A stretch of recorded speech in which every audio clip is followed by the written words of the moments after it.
Hey everyone, welcome back to my channel. আমি তোমাদের সুহানি। কেমন আছো তোমরা সবাই? আশা করছি খুব ভালো আছো। আর আমিও খুব ভালো আছি। আজকে হলো, মনেই পড়ছে না ডেটটা কত।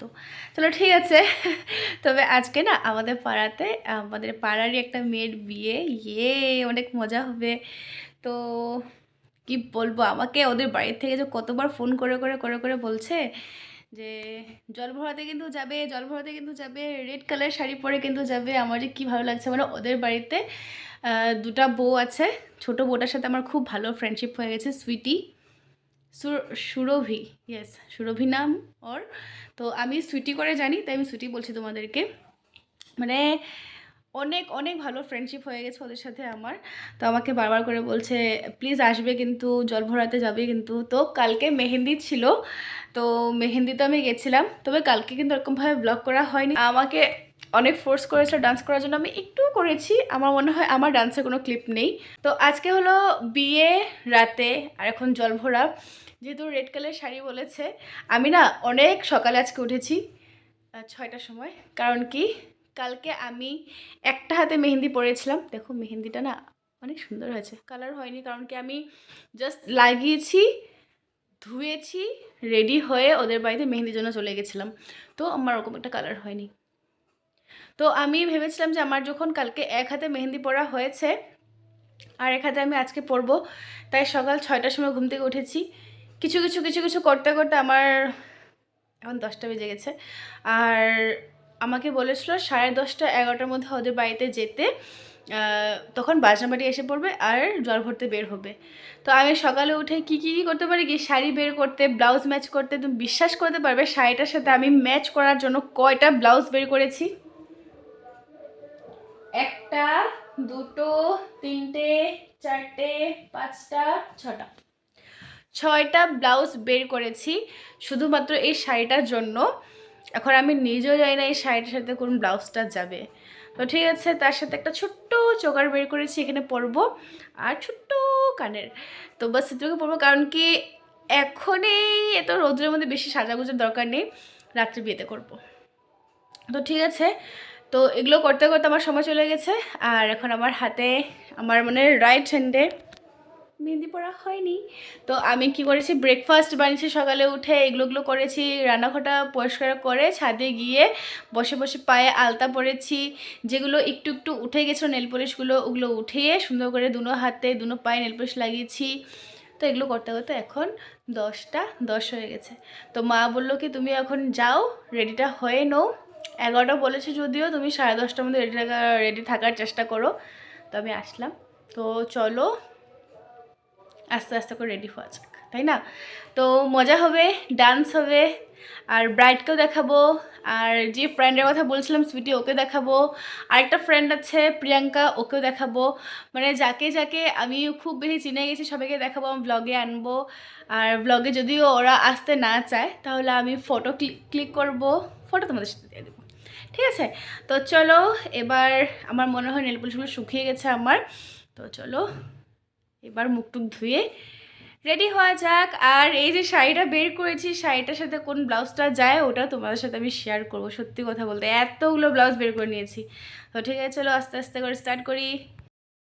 আর এই হাটটায় আমি চেষ্টা করব জল ভরার থেকে এসে যেন মেহেন্দি পরতে পারি।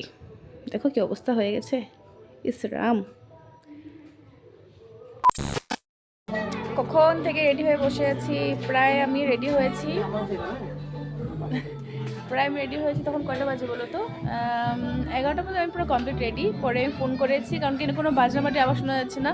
তো বললো ওদের বাজনাবাটি আস্তে আস্তে 12টা, আর এখন বাজে 12:30। তো আমি মেহেন্দিও লাগিয়ে নিয়েছি হাতে, লেফট হ্যান্ড দিয়ে রাইট হ্যান্ডে লাগিয়েছি।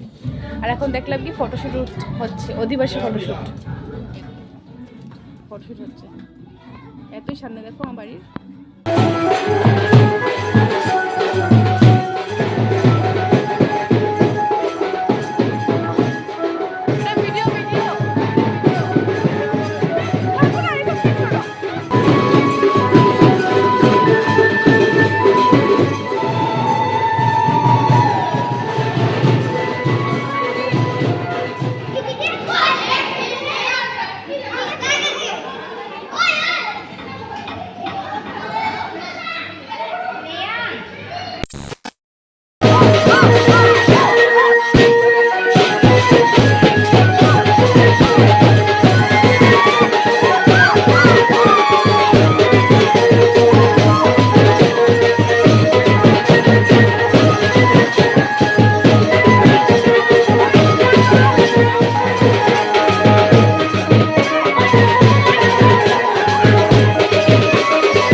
গেট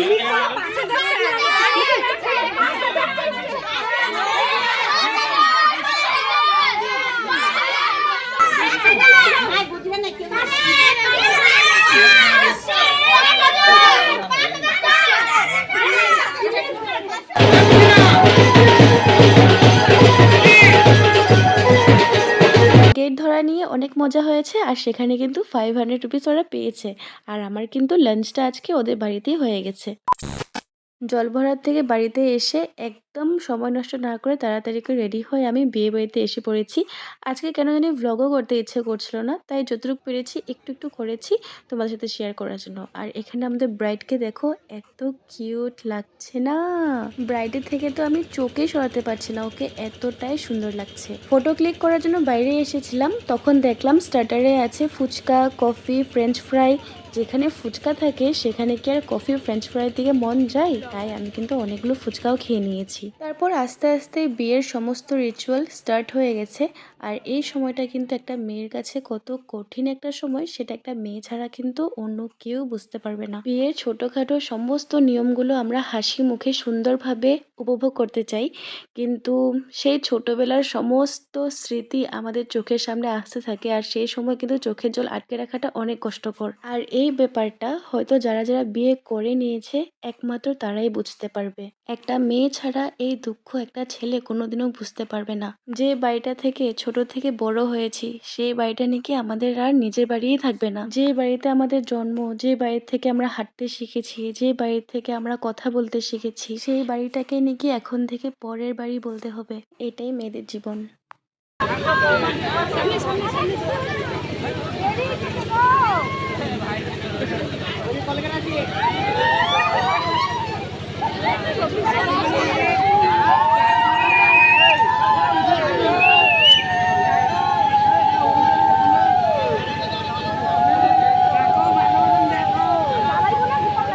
বিয়ের সম্পূর্ণ ভিডিও কিন্তু তোমাদের সাথে শেয়ার করতে পারিনি, কারণ কি এতটুকু সময় থেকেই আমি বাড়ি চলে এসেছিলাম। তো ভিডিওটা কেমন লেগেছে তোমরা কিন্তু অবশ্যই কমেন্ট করে বলবে।